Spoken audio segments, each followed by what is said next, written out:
اللہ الرحمن الرحیم. اور یہ کہ برکات میں ہے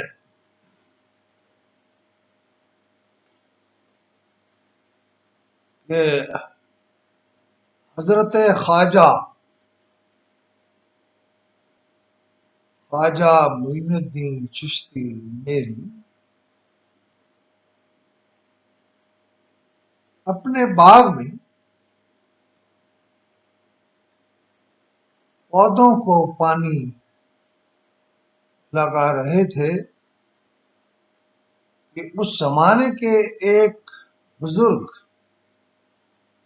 حضرت ابراہیم قندوزی گھومتے پھرتے حضرت خواجہ کے باغ میں آ گئے، اور اس وقت ان پر ایک خاص غلبہ جاری تھا.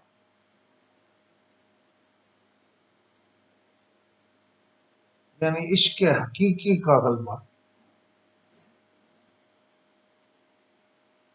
انہیں حضرت خواجہ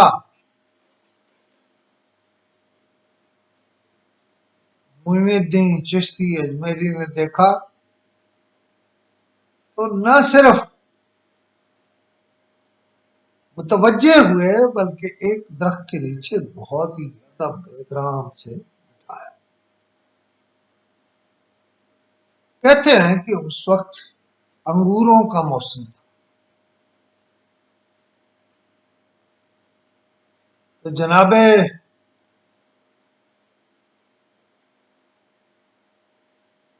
معین الدین چشتی اجمیری نے انگوروں کا ایک خوشہ توڑ کر ان کی خدمت میں پیش کیا اور خود مؤدب ہو کر بیٹھ گئے. یہ تو نظر والے ہی جانتے ہیں کہ خدمت کرنے والا کون ہے اور کس کی خدمت کی جا رہی ہے.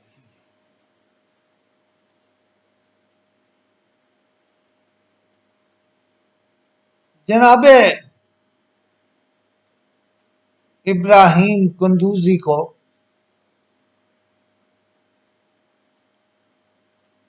خواجہ معین الدین چشتی اجمیری کا یہ طریقہ بہت پسند آیا.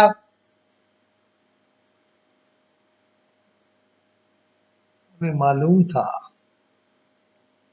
کہ یہ راہ حق کا متلاشی ہے، لہذا جیب سے ایک کھانے والی چیز کا ٹکڑا نکالا اور اسے دانتوں سے چبا کر حضرت خواجہ معین الدین چشتی اجمیری کو دیا اور ساتھ یہ بھی کہا کہ کھاؤ. بس پھر کیا تھا،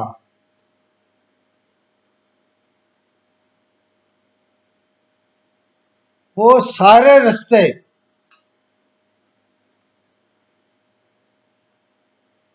جو معرفت کے رستے ہیں حضرت خواجہ معین الدین چشتی اجمیری کھلنے لگے. اور پھر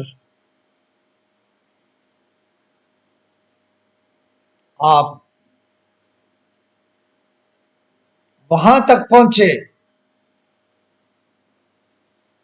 جہاں آپ کو ہند الحلی کا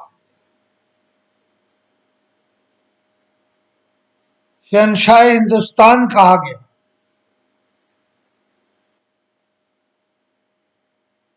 ثابت کیا ہوا؟ جو اپنا علم بلکہ اپنا سب کچھ منتقل کیسے